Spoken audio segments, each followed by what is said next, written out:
이 땅에는 수만 가지의 질병이 있습니다. 하나님 말씀은 세 가지로 그 원인을 규명하고 있습니다. 첫 번째는 자연적인 노화에 의하여 오는 질병입니다. 두 번째는 사건과 사고와 그런 질병, 태어나면서 타고난 질병, 이런 것이 우리에게 있습니다. 마지막 세 번째, 22절 보니까 그때 귀신 들려 눈 멀고 말 못하는 사람을 이라고 나옵니다. 귀신의 역사 가운데 영적 문제 가운데 온 질병이 있다는 겁니다. 잘 이해가 안 되시겠거든 제가 예를 들어 보겠습니다.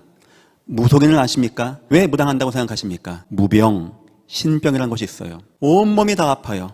막 죽을 것만 같아요. 그런데 병원에 가면 아무 문제가 없다는 거예요. 대한민국의 30만 명이 무속인을 지금 하고 있습니다. 그 문제 가운데 빠진 질병은 우리를 죽음 이후에 영원한 불지옥까지 끌고 가는 것이 바로 그 문제입니다. 어떤 누구도 여기서 못 나와요. 네 팔자야, 네 사주야, 운명이야. 그런데 오늘 그 절대 안 바뀌는 문제를 우리 주 예수님이 간단하게 해결하셨습니다. 하신 말씀이 있어요. 먼저 강한 자를 결박해라. 반면에 성경 보니까 이걸 이해한 사람들이 나왔어요. 그 사람들 한 시대에 가장 뛰어나게 쓰임받은 사람들이었습니다. 모세였습니다. 6월절 어린 양의 피를 바르게 되었습니다. 아니 양피 바르면 우리 나옵니까?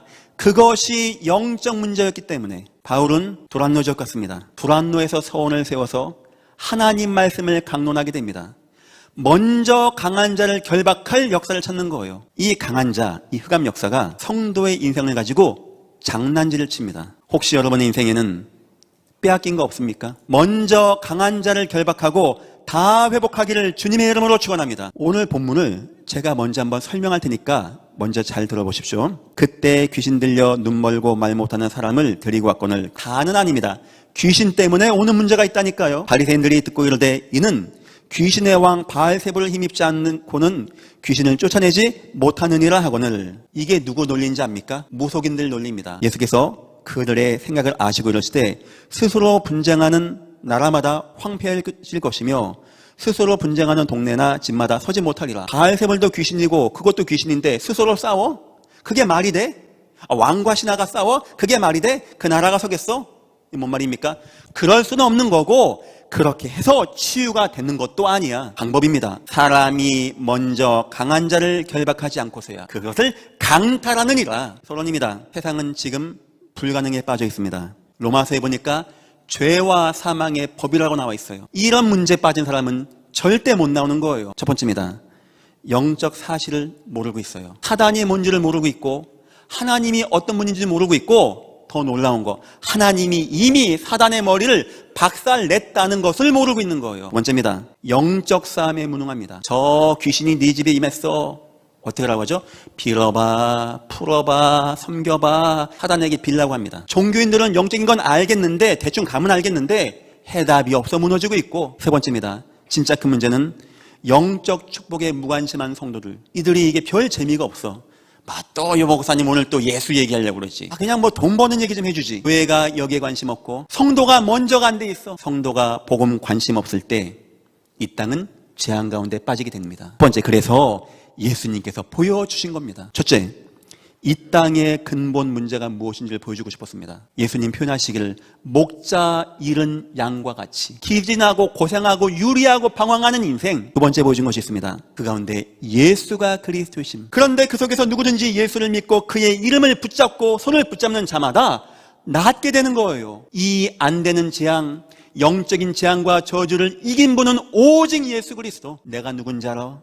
나 바로 예수 그리스도야. 요한복음 20장 30절 31절 제가 한번 읽어볼게요. 오직 이것을 기록함은 너희로 예수께서 하나님의 아들 그리스도이심을 믿게 하려 하며 또 너희로 믿고 그 이름을 힘입어 생명을 얻게 하려 함이니라. 예수님은 저와 여러분에게 궁금하십니다. 너희는 나를 누구라고 하느냐? 세 번째 예수님이 보여준 것이 있습니다. 진실한 성도의 중요성 한 명입니다. 누구 한 명이 없어서 사마리아 지역이 무너지고 있고 예수님이 12명 부르시면서 전도도 하며 귀신을 내어쫓는 권능도 있게 하려 함이라. 여러분이 성경 어디를 보든지 이 세 가지가 보여야 됩니다. 가장 먼저 우리는 강한 자가 이해돼야 되고 먼저 먼저가 이해되고 결박하라.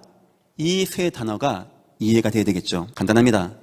이 흑암 역사, 사단 역사는 죽음 권세를 딱 붙잡고 있습니다. 지옥 권세를 딱 붙잡고 있어요. 어떤 누구도 못 나옵니다. 이 속에서 우상 숭배하고 영원 불지옥 가야 되고 내 자손에게 또 영적인 흑암의 역사를, 우상을 남겨야 되는 성도에게도 역사입니다. 광명의 천사와 같이 속이면서 역사하는 사단의 역사입니다. 첫째, 내 인생의 강한 자로 이놈이 임했어요. 나의 약한 부분, 그것이 통로가 되어주고 구원은 받았지만 구원 축복 못 누리게 하고, 두 번째입니다. 내 가문의 강한 자, 내 가문의 역사에서 내 자녀를 강탈하고 강하게 역사하는 강한 자. 세 번째입니다. 내 현장의 강한 자입니다. 여러분의 현장, 우상에 빠져있는 현장, 흑암 문화에 빠져있는 현장. 세 번째입니다.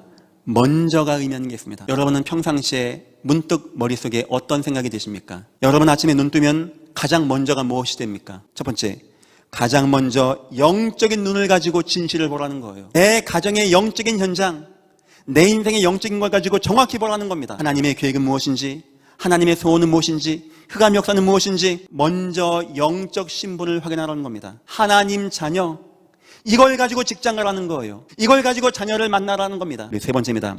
그리고 먼저 영적 삶아라는 겁니다. 내 현장에서 사업장 가시거든 남보다 10분, 20분 일찍 가십시오. 기도하세요. 주여. 네 번째입니다. 강한 자가 두려워하는 것이 있습니다. 먼저 강한 자를 결박하라고 했어요. 23절 보니까 이는 다윗의 자손이 아니냐 아니. 첫 번째입니다. 오직 예수 그리스도밖에 없습니다. 이는 그리스도시요 살아계신 하나님의 아들이십니다. 이 고백 앞에 사단은 벌벌 떨고 무너지는 겁니다. 진짜 알고 기도하는 자 앞에 사단이요 벌벌 떱니다. 두 번째입니다. 완전 성령 충만함입니다. 28절 보니까 그러나 내가 하나님의 성령을 힘입어 나 자신은 성령 충만함. 그리고 세 번째입니다.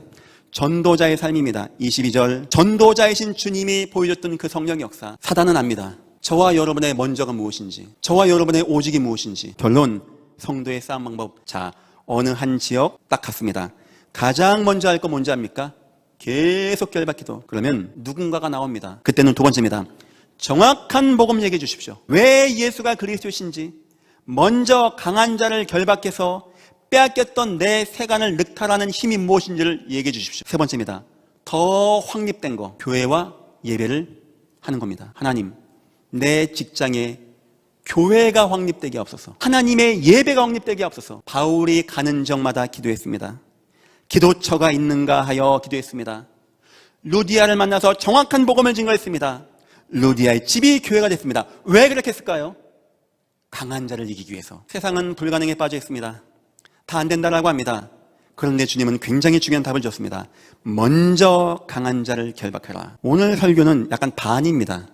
이번 주 수요일 날 설교를 꼭 들어야 되니까 그거는 못 들어도 꼭 영상으로 들으십시오. 여러분의 인생에 먼저 강한 자를 결박하고 모든 거 다 찾고 회복하고 사단을 박살내시고 빼앗겼던 거 강탈하시고 응답받고 승리하시기를 주님의 이름으로 축원합니다.